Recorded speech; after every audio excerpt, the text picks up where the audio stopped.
واقعہ احمد کے ساتھ جو ہوا نا، میرے بچے کے ساتھ جو ظلم ہوا ہے وہ میں بتا رہا ہوں. اور ایک میرا شاگرد ہے شفیع اللہ. کئی مہینے پہلے ہوا یہ کہ میں نے اس کو بال کٹانے کے لیے بھیج دیا ہیئر ڈریسر کے پاس، نائی کے پاس. تو شفیع اللہ نے جا کے اس کی ٹنڈ کرا دی. اس کو بڑا غصہ آیا کہ میری ٹنڈ کیوں کرائی. میں نے بال کٹوانے کا کہا تھا، گھر والوں نے بھی بولا تھا بال چھوٹے کرا دو، ٹنڈ نہیں کراؤ. اس کے دل میں بیٹھ گیا شفیع اللہ کا خوف. شفیع اللہ ہمارا خادم ہے نا، شاگرد بھی ہے. شفیع اللہ کا خوف بیٹھ گیا میرے بچے کے دل میں کہ یہ جب لے کے جائے گا تو ٹنڈ کرائے گا. اب 1 مہینے سے گھر والے میرے پیچھے پڑے ہوئے تھے، بھائی بچے کے بال کٹوا دو، بکرے جیسے بال ہو گئے ہیں، بڑے ہو گئے ہیں. 1 مہینہ پہلے سے میرے پاس اویلیبل بندہ شفیع اللہ ہی تھا. میں شفیع اللہ کو کہتا احمد کو، چھوٹے بچے کو لے جاؤ بال کٹانے کے لیے. احمد کہتا شفیع اللہ کے ساتھ نہیں جاؤں گا، یہ ٹینڈ کرا دے گا. میں نے شفیع اللہ کو بولا بھائی اس کی ٹینڈ نہیں کرانی، بال چھوٹے کرانے ہیں. بچے نے بولا نہیں ابو میں نہیں جاؤں گا، یہ ٹینڈ کرا دے گا. 1 مہینہ اسی طرح پروگرام ڈیلے ہوتا رہا، یہاں تک کہ بقرعید سر پہ آ گئی. 2-3 دن رہ گئے بقرعید میں. گھر والوں نے کہا بھائی اس کو بھیج دو. میں نے کہا بھائی میرے پاس اویلیبل شفیع اللہ ہے اور میں بیٹا اس کو سمجھا رہا ہوں کہ بال چھوٹے کرا دینا، وہ اتنا بے وقوف تھوڑی ہے. لیکن بچے کے نا لاشعور میں یہ بات بیٹھ گئی کہ شفیع اللہ کیا کرا دیتا ہے، ٹنڈ. میں شفیع اللہ کے ساتھ نہیں جاؤں گا، جو ہمارا گارڈ ہے نا شمس، اس کے ساتھ جاؤں گا. میں نے ہتھیار ڈال دیے. میں نے کہا شمس بھائی عید آ رہی ہے، اس کے بکرے جیسے بال ہو گئے ہیں، تو اس کو لے جا یار، ادھر نائی کے پاس لے جا، اور ٹنڈ نہیں کرانا، خدا کے لیے اس کی ٹنڈ نہیں کرانا. بہت سمجھایا. شمس نے بولا بے فکر نے. میں نے کہا یہ 1 مہینے سے جا نہیں رہا کہ ٹنڈ نہ ہو جائے، اور ویسے بھی اب تو ٹنڈ اور بری کہ عید آ رہی ہے نا. بالکل ہی یہ ایسا ہی ہے، شادی والے دن آپ گنجے ہو کے بیٹھ گئے. ہوا یہ کہ جب بچہ آیا تو فل ٹرینڈ ہوئی ہوئی تھی اس کی. مجھے بچے کا خوف نہیں، گھر والوں کا خوف کہ میرا کیا ہوگا کالیا. گھر والے تو مجھے چھوڑیں گے نہیں بھائی. 1 مہینے سے یہ پھٹا. اچھا گھر والوں نے بھی بہت تاکید سے ٹنڈ نہیں ہونی چاہیے اس کی. میں نے بھی قسمیں اور پورے جتنے بھی رہن رکھوا سکتا تھا جو جائیدادیں کہ بھائی ٹنڈ نہیں ہوگی، جو شورٹی آپ نے لینی ہے، جو تسلی نہیں ہوگی ٹنڈ، بے فکر رہو. جب میں آیا تو رپورٹ یہ ملی کہ اس کی ٹنڈ ہو چکی ہے. میں نے شمس کو بلایا. میں نے کہا میں گھر نہیں جاؤں گا. میں نے کہا یار 1 مہینے سے یہ جھگڑا گھر میں چل رہا ہے، ٹنڈ نہیں کرانی، ٹنڈ نہیں کرانی. بچہ بھی کہہ رہا ہے، بچے کی ماں نے بھی بولا ہوا ہے. میں نے کہا یا تو میری بھی ٹنڈ کرا دے احتجاج میں. مجھے بڑا غصہ آیا شمس کے اوپر. یار تمہیں 100 دفعہ سمجھایا ہے. شمس کہتا ہے، رونے والا ہو گیا نا بیچارہ. کہہ رہا ہوا یہ کہ یہ رو رہا تھا، کرسی پہ بیٹھ نہیں رہا تھا. میں نے کہا اس کے لیے پاپڑ لے آتا ہوں دکان سے. سامنے شاپ سے کیا لے آتا ہوں، پاپڑ کھاتا رہے گا اور بال کٹتے رہیں گے. کہہ رہے میں پاپڑ لینے گیا ہوں، واپس آیا تو آدھی ٹنڈ ہو چکی تھی. صحیح. تو جب آدھی ہو ہی گئی ہے تو اب آدھی تو اور بری لگے گی نا. کہہ رہے آپ مجھ پہ غصہ نہ کرو، میں اس سے پہلے لڑ چکا ہوں نائی سے. اتنی جلد بازی کی ضرورت کیا تھی تمہیں. خیر جی، ہم نے کہا ہم تو اب گھر جانے کے قابل رہے. خیر میں کافی دیر بعد گیا، مجھے لگا کہ اب تھوڑا غصہ، تو وہ کیپ پہن کے گھوم رہا ہے. آج کل کے بچوں کے بھی تو، ہم تو یار ٹنڈے ہوتے تھے، ٹنڈے پنڈے گھوم رہے ہوتے تھے. تو یہ اس لیے یہ ٹنڈ کا واقعہ عظیم واقعہ ہے، یہ ہلکا واقعہ. میں نے کہا بیٹا تیرا تو پروگرام بڑھ گیا. ٹنڈ بھی اس دن ہوئی ہے جس دن تو ٹنڈ نہیں چاہ رہا. 1 مہینے سے رونا ڈالا ہوا تھا اس. اچھا خیر یہ تو مذاق کی بات آ گئی. تو دیکھو بچے گھر میں ہوں گے تو لائف کو انجوائے کرو گے. جن کم بختوں کے گھر میں بچے ہی نہیں ہیں، ان کے گھر میں نہ ٹنڈ کے واقعات ہوتے ہیں نہ بالوں کے واقعات ہوتے ہیں. میں بار بار کہتا ہوں، ہمارے نانا سے کوئی پوچھتا تھا کہ گھر میں خیریت ہے، وہ کہتے تھے خیریت کم بختوں کے ہاں ہوتی ہے، بدقسمتوں کے ہاں ہوتی ہے. جن کے گھر میں افراد ہوتے ہیں، بیٹے بیٹیاں پوتے نواسے بہویں داماد، ان کے گھر میں خیریت نہیں ہوتی. سمجھ رہے ہو کیا مطلب؟ یہ خیریت نہ ہونا بھی خوشیاں ہیں. خیریت ڈیفنس کے ان 1000 گز کے بنگلوں میں ہے جہاں میاں بیوی رہتے ہیں, خیریت ہی خیریت ہے. اور دیواریں ہیں, بڑے بڑے واش روم ہیں, کمروں جتنے, اتنے بڑے بڑے واش روم بنا لیے انہوں نے, اتنے بڑے بڑے. مجھے لوگ دکھا رہے ہوتے ہیں یہ بیڈ روم, یہ ابے بیڈ بہت ہیں, بندہ ہے ہی نہیں, کیا کرنا ہے, ایک منجی لا کے ڈال دو یار بس. گھر میں افراد ہوں تو رونق ہوتی ہے میرے بھائی, ڈپریشن ختم ہوتی ہے, خوشیاں ملتی ہیں. جن گھروں میں بچے نہیں ہیں, عید بقرعید کا مزہ نہیں ہے ہی نہیں کچھ. تو اس لیے اپنے آپ کو فیملی پلاننگ والوں کے چکر میں برباد مت کرو, گھروں کو آباد کرو. گھر دیواروں سے, فرنیچر سے آباد نہیں ہوتے. فرنیچر ہوٹلوں میں بھی ہوتے ہیں, دیواریں ہوٹلوں کی زیادہ اچھی ہوتی ہیں. واش روم ہوٹلوں کے, 5 اسٹار ہوٹل کا واش روم بہت اچھا ہوتا ہے. 20 تو تولیے لٹکے ہوئے ہوتے ہیں, آدمی یہی دیکھ رہا ہوتا ہے یہ والا تولیہ کس کام کے لیے, یہ ٹاول کس کام کے لیے, یہ ناک پوچھنے کے لیے, یہ سر صاف کرنے کے لیے, گھٹنے. 20 قسم کے ٹاول رکھے ہوئے ہوتے ہیں. تو پھر وہیں کیوں نہیں رہ جاتے؟ میں تو بڑے بڑے لگژری ہوٹلوں میں ٹھہرا ہوں, پھر بھی گھر بھاگنے کا دل کرتا ہے, کیونکہ ہوٹل میں سب کچھ ہے, افراد بولو نہیں ہے. انسان کی نیچر ہے بھائی, اس کو بندہ چاہیے, اولاد چاہیے, بیوی بچے چاہیے اس کو, پھر بڑھاپے میں پوتے نواسے بھی چاہیے. سمجھتے ہو ہماری تو اب نواسی گھر میں آتی ہے, وہ الگ اسٹائل کی ہے, دل بہلاتی ہے, وہ الگ اس کی حرکتیں ہیں, پتی سی گھوم رہی ہوگی ایسے پورے گھر میں. تو یہ خوشیوں سے تمہیں گوروں نے محروم کر دیا. گوروں کے پاس اس کا آلٹرنیٹ پتہ ہے کیا ہے ان خوشیوں کا؟ کتا. پوری تشدید کے ساتھ میں یہ لفظ پڑھتا ہوں, کتا.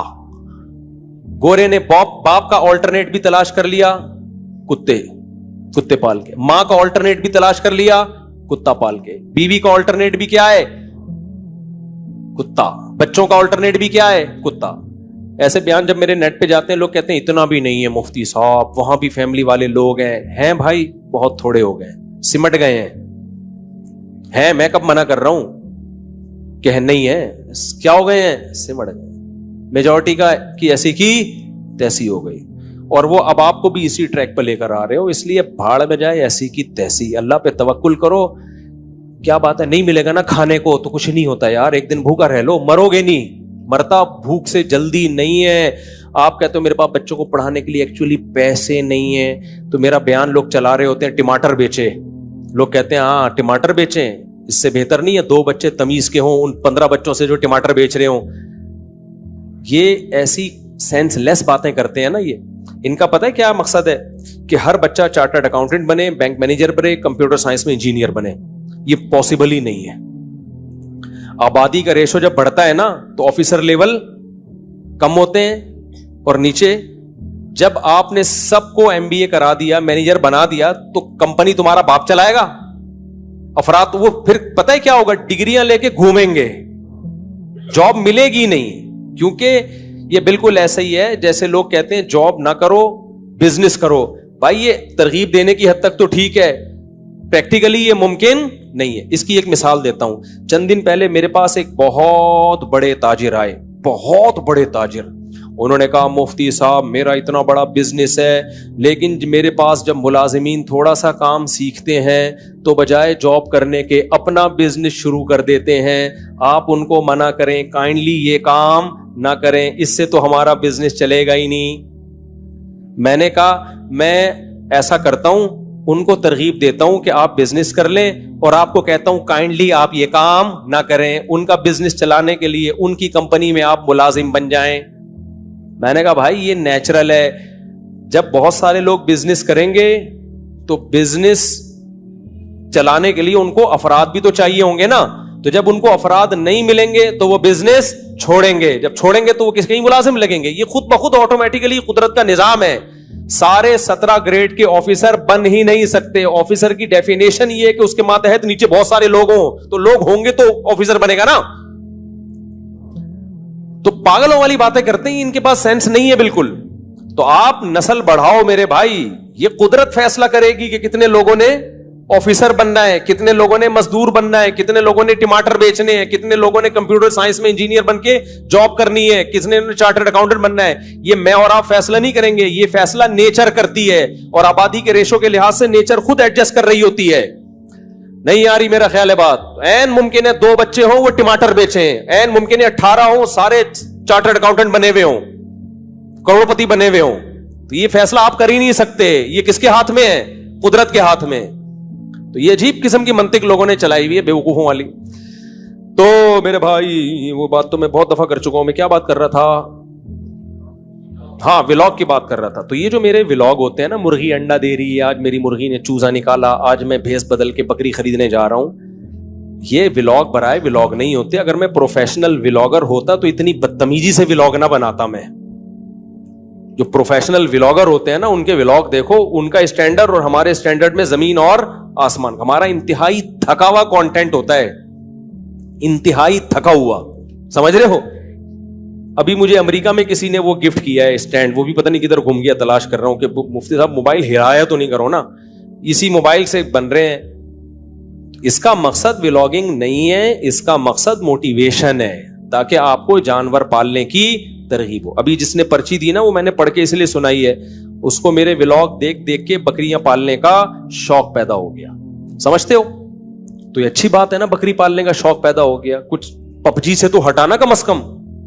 دودھ آئے گا گھر میں, آرگینک دودھ آئے گا, خالص دودھ آئے گا, توازو پیدا ہوگی, آرگینک گوشت کھانے کو ملے گا, جانوروں کی نسل بڑھے گی, گوشت کیا ہوگا اس سے؟ سستا ہوگا. باہر ملکوں میں اتنا موٹیویٹ کیا جاتا ہے نا جانور پالنے والوں کو کہ آپ کی سوچ ہے, وہ غریب ملک نہیں ہے, ارب پتی ملک ہیں, پھر بھی گائے بکری پالنے والوں کو موٹیویٹ کیا جاتا ہے گورنمنٹ کی طرف سے.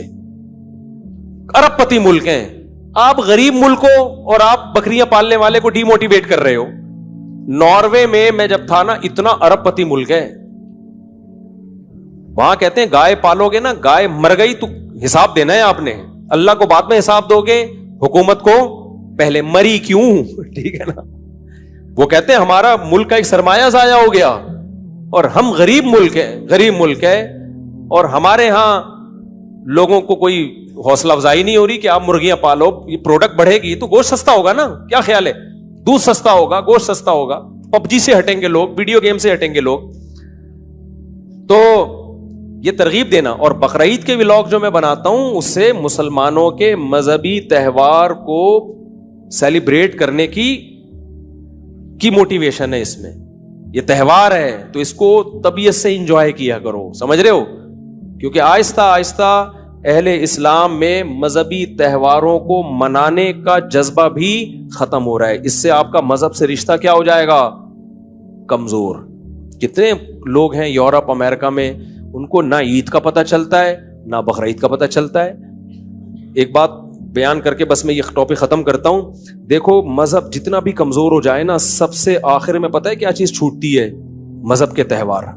ہندو جتنا بھی سیکولر ہوگا, اپنی جو مذہبی عید ہے اس میں وہ اپنا ہندو ہونا ثابت کرے گا. عیسائی سیکولر ہو گئے, ایتھیسٹ ہو گئے, کرسمس کے دن وہ عیسائی بنتے ہیں. تو سب سے آخر میں مذہب کی جو چیز چھوٹتی ہے نا, وہ کیا چھوٹتا ہے؟ تہوار. تو اگر کسی قوم سے مذہب کے تہوار چھوٹ گئے نا, عیدیں چھوٹ گئیں, اس کا مطلب وہ مذہب ختم, نام و نشان ختم. سینکڑوں نہیں, ہزاروں نہیں, لاکھوں مسلمان ہیں مغربی ملکوں میں جنہیں نہ عید کا پتہ چلتا ہے اور نہ بقرعید کا. یہ بہت ڈینجرس بات ہے. اس کا مطلب آپ کا مذہب سے جو آخری گرہ تھی نا, وہ گرہ بھی ختم ہو گئی.